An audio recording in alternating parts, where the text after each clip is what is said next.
할렐루야, 하나님은 살아계십니다. 지금도 살아서 우리의 삶에서 동행하시며 우리의 삶을 하나님의 선한 길로 이끌어 가실 것입니다. 아멘. 오늘 말씀 제목을 하나님의 위대한 경륜이라고 정해보았습니다. 오늘 본문에 기록된 사건은 요셉에게 있어서 도단 사건 이후에 하나의 인생 역전의 사건이지만 하나님의 위대한 경륜의 작은 일부분에 불과합니다. 오늘 본문부터 45장 28절까지의 말씀은 도단에서의 사건 이후 20년이 지난 후 다시금 이야기의 중심이 하나님께서 택한 가족 야곱의 집으로 옮겨가는 것을 보게 됩니다. 대홍수 때 지구상의 모든 생물이 다 죽어가는 그 절박한 상황 속에서도 하나님의 관심은 언제나 노아와 그의 가족들에게 있었습니다.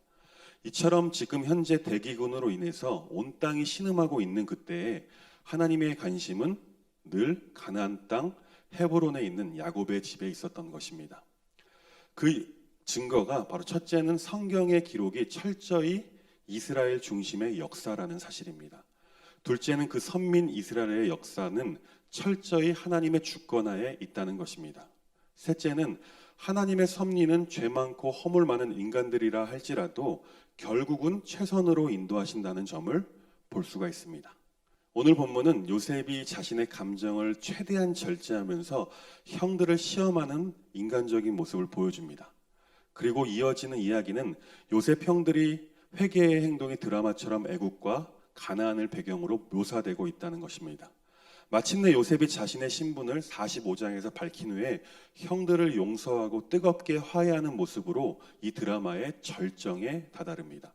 이 소식을 들은 바로는 흔쾌히 요셉 아버지의 집을 애굽으로 초청하게 됩니다. 하나님께 가나안 땅을 약속받았던 3대 족장 아브라함, 이삭, 야곱 모두는요, 그들의 삶에서 기근을 경험하고 어려움을 겪었습니다. 이것은 이 땅에서의 가나안은 결코 완전한 곳이 아니라는 것을 의미합니다. 완전한 하늘에 있는 가나안을 예표하는 시련과 연단의 장소가 바로 이 땅에서의 가나안을 의미합니다. 결국 오늘 본문에서 가나안 땅 야곱의 집에 임한 기근은 그들을 애굽으로 부르시는 하나님의 초청장이 됩니다. 하나님의 위대한 경륜을 이루어 가시는 첫 단계라고 볼 수 있습니다. 바로 기근을 통해 하나님께서 약속하신 그 가나안 땅으로의 한 걸음을 내딛는 것이 됩니다. 만약에 기근이 없었다면 야곱은 헤브론에서 머물러 살았을 것입니다. 그리고 하나님께서 요셉을 모진 역경 속에서 애굽의 총리로 만들지 않으셨다면 하나님의 약속의 땅 가나안은 한참 후의 일이 되어버렸을 것입니다. 어쩌면 야곱과 요셉이 이 사건의 주인공이 아니라 다른 사람이 되어버렸을지도 모릅니다. 우리는 요셉의 일화를 너무나 잘 알고 있습니다. 요셉이 어떤 삶을 살았는지도 너무나 잘 알고 있습니다. 총리가 되기 전에 요셉의 상황만 보면 낙담하고 낙심하지 않을 수 없습니다. 형들의 시기와 질투로 인해서 노예로 팔려가게 됩니다. 노예로 팔려가서 거기서도 누명을 쓰게 되어 감옥에 갇힙니다. 아버지의 사랑을 가장 많이 받았던 자녀에서 노예의 신분으로 변화됩니다. 그리고 노예에서 죄수의 신분으로 변화되는 것을 보게 됩니다. 이 모습만 보면 요셉의 삶이 불행에 그지 없습니다. 그런데 중요한 사실은 요셉이 힘든 상황을 보내면서도 그 옆에 하나님께서 함께 하셨다는 것입니다. 형들의 질투로 노예로 팔려갔지만 하나님께서 요셉과 함께 하심으로 요셉이 범사에 형통하게 하시는 그 은혜로 인해서 비록 노예이긴 하지만 보디발의 가정총무가 되게 하십니다. 가정총무가 되어서도 보디발의 아내의 수없는 유혹에도 넘어가지 않고 지조를 지키다가 결국 누명을 쓰게 되어서 감옥에 갇히는 신세가 납니다. 그렇지만 그 감옥에서도 하나님께서는 요셉과 함께 하셨습니다. 그래서 그 두 관원장과 만나게 하십니다. 또한 하나님께서는 요셉에게 지혜를 주셔서 두 관원장의 꿈을 해석해 하십니다. 그때 비록 요셉이 하나님을 의지하지 않고 인간을 의지하려는 인간적인 모습을 보이기는 하지만 결국에 하나님께서 은혜로 바로왕 앞에 서게 하시는 것을 보게 됩니다. 또 지혜를 주셔서 바로의 꿈을 해석해 하시고 그로 인해서 애굽의 온 땅을 다스리는 바로 왕 다음으로 높은 국무총리가 되게 하셨습니다. 드디어 오늘 본문 1절에 그때에라는 단어는 시간적인 개념으로 바로의 꿈대로 하나님께서는 온 땅에 7년 풍년과 7년 흉년을 행하셨습니다. 요셉이 총리직에 오른 지 8년쯤 되는 해, 흉년이 유례없을 정도로 기승을 부리던 그때에 야곱의 나이는 약 129세였습니다. 야곱은 베냐민을 제외하고 요셉의 10명의 형들에게 애굽으로 내려가서 곡식을 사오라 라고 말씀합니다. 여기서 10명을 보냈다는 것은 광야 여행이 위험한 것도 있었지만 각 사람당 일정량의 곡식을 팔았기 때문일 것입니다. 그래서 한꺼번에 많은 양의 곡식을 구하기 위한 방법으로 요셉의 형들 10명을 보냈던 것입니다. 또한 여기서 아버지 요셉의 부족한 모습을 보게 됩니다. 20여 년 전에 자신의 잘못된 자식 사랑으로 인해서 요셉을 잃었음에도 여전히 베냐민만을 사랑하는 모습을 보게 됩니다. 이처럼 사람의 사랑은 불완전하지만 하나님의 사랑은 완전하고 차등이 없습니다. 애굽의 차고 넘치는 창고는 먼저 야곱의 아들들을 그곳으로 불러들이게 됩니다. 이미 오래전에 약속하셨던 예언하셨던 그 하나님의 약속, 낯선 땅에서 400년 동안 고통을 겪어야만 한다는 그 하나님의 말씀이 서서히 성취되고 있는 것입니다. 결국 요셉의 형들은 기냐긴 광야의 여행 후에 애굽으로 오게 됩니다. 그리고 요셉의 형들은 요셉에게 엎드려 절을 합니다.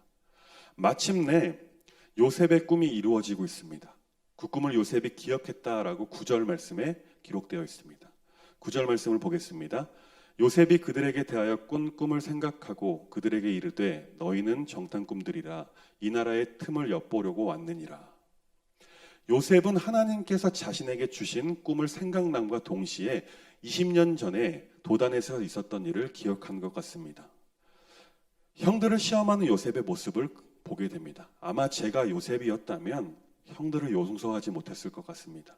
그러나 요셉은 그러지 않습니다. 요셉은 형들을 시험하면서 형들이 진심으로 뉘우치고 회개하도록 기회를 주는 모습을 보게 됩니다.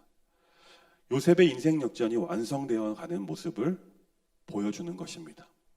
요셉의 삶을 통해 우리가 배워야 할 것은 요셉은 언제나 자기 중심적으로 삶을 살지 않았다라는 것입니다.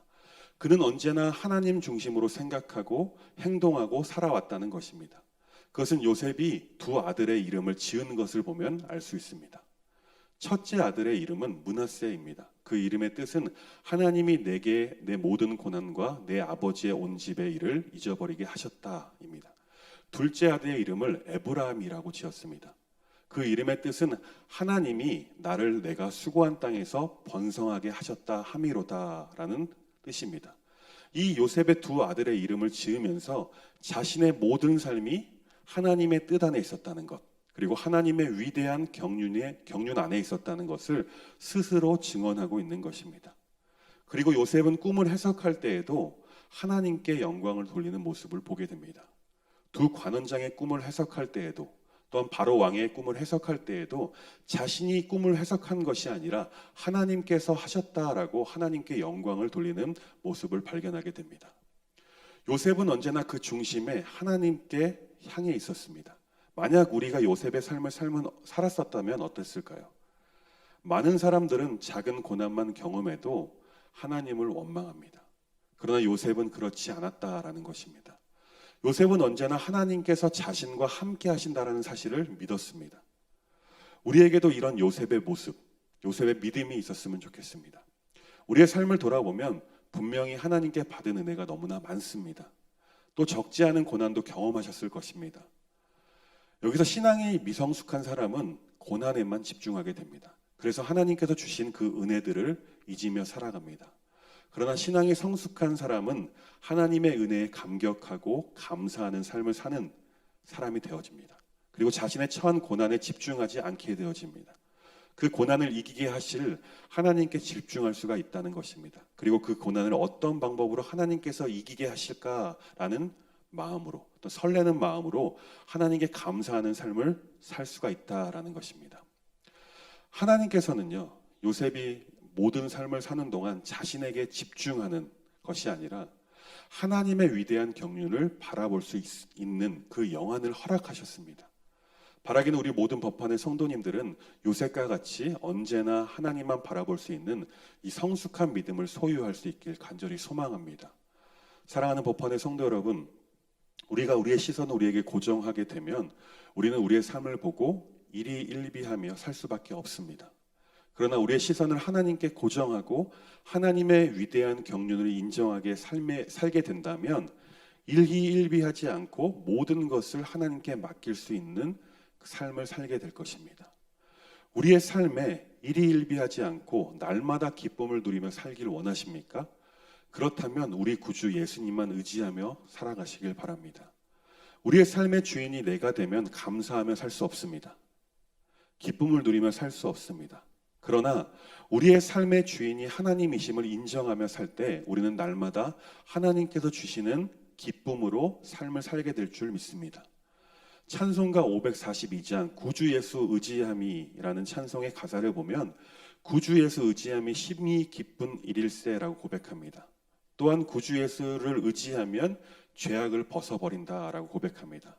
또 영생을 얻게 되고 구원을 얻게 된다라고 고백합니다. 안위 받고 영생함을 모두 주께 받았다라는 고백을 하는 것을 보게 됩니다. 그렇습니다. 우리가 우리 구주 예수님을 의지하며 살기 시작할 때 이 모든 것을 누리게 될 줄 믿습니다.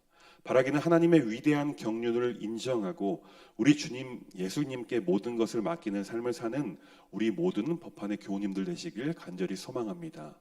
기도하겠습니다. 은혜가 풍성하신 하나님, 우리는 부족합니다. 또한 연약합니다. 그래서 우리가 삶을 살면서 일희일비하며 살아왔었습니다. 그러나 이제부터는 하나님의 위대한 경륜을 인정하고 하나님께 집중하고 초점을 맞추는 삶을 살게 인도하여 주옵소서.